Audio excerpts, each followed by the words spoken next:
हाजार हाजार लाखनि संख्याव गैयाबाबो जोङो मोजोंसेयैनो खौसे आरो मजबुताव दङ।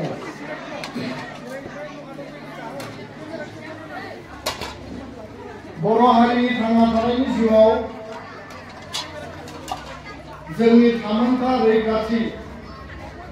जोंनि हा-हुनि जेंना, राजखान्थियारि, सोलोंथाइ, जोंनि रांखान्थि आरो लोगोसेनो आरो हारसिं जानायनि बाथ्रा गैया।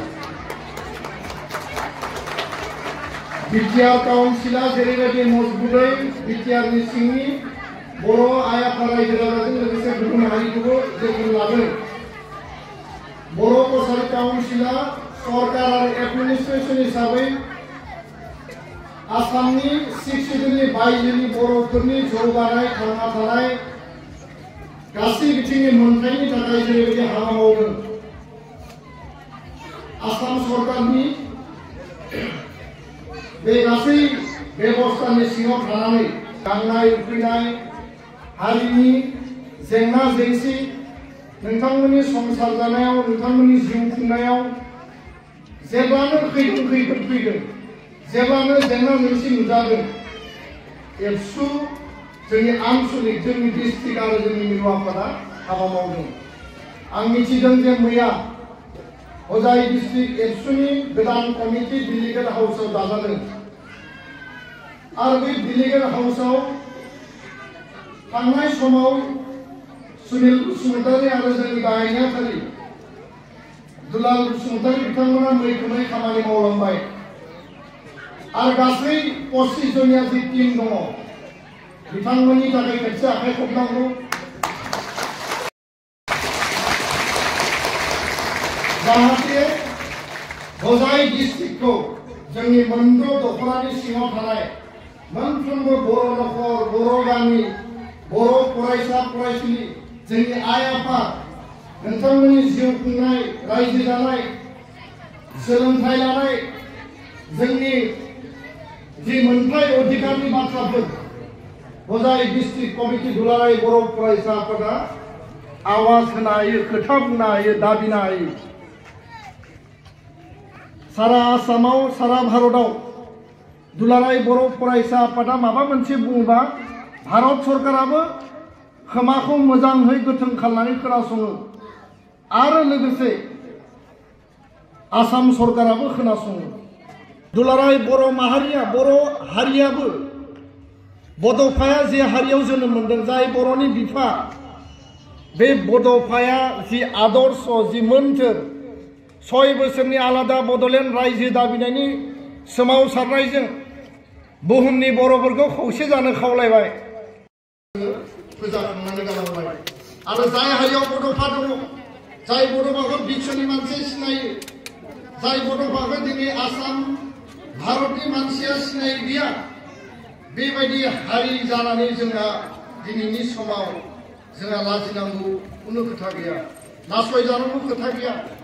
गिनो गोनां जेबो गैया। आरो क्षुद्र क्षुद्र जाति জনগোষ্ঠীর শৈক্ষিক, সামাজিক, অর্থনৈতিক, আমার রাজনৈতিক অধিকাৰৰ কাৰণে উপেন ব্ৰহ্ম ডাঙৰীয়াই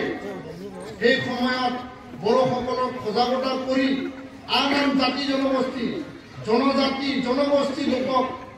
তেওঁলোকে যি বঞ্চিত, লাঞ্ছিত, ক্ষোভ তেওঁলোকৰ মনত আছিল, সেই কথাবিলাকক তেওঁ গণজাগৰণ, এটা সজাগতা বড়োলেণ্ড আন্দোলনৰ যোগেদি সংবিধানৰ অধীনত গণতান্ত্ৰিক দেশত আমাৰ যিখিনি প্ৰাপ্য অধিকাৰ, আমি সামাজিকভাৱে, অৰ্থনৈতিকভাৱে, শৈক্ষিক দিশত আমি যে অধিকাৰ পাব লাগে, উন্নয়ন পাব লাগে, সেই কথাটো সকলোৰ কাৰণে তেওঁ স্পষ্ট আকাৰে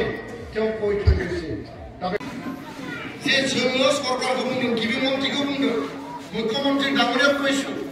শিৱ মিশ্ৰ ডাঙৰীয়াক কৈছোঁ, এইটো কাৰ্যালয় সেইটো কোনে বনাইছে? আধা সংখ্যক বড়ো কাউন্সিলে বনাইছে, আধা সংখ্যক আমাৰ MLA ডাঙৰীয়াই দিছে। মই বড়ো কাউন্সিল, কছাৰী কাউন্সিল আৰু শিৱ মিশ্ৰ ডাঙৰীয়াক এই মঞ্চৰ পৰা ধন্যবাদ দিছোঁ আৰু অধিক কাম কৰক আৰু ইয়াৰ কাৰণে ডাঙৰ হাত চাপৰি মাৰিব। सुबिदाखौ मोननानै फ्रि नङा मोनदों खिन्थु बर' कसारि काउन्सिला अकल बर'निल' जागोन एक्सक्लुसिभलि बर'नि थाखाय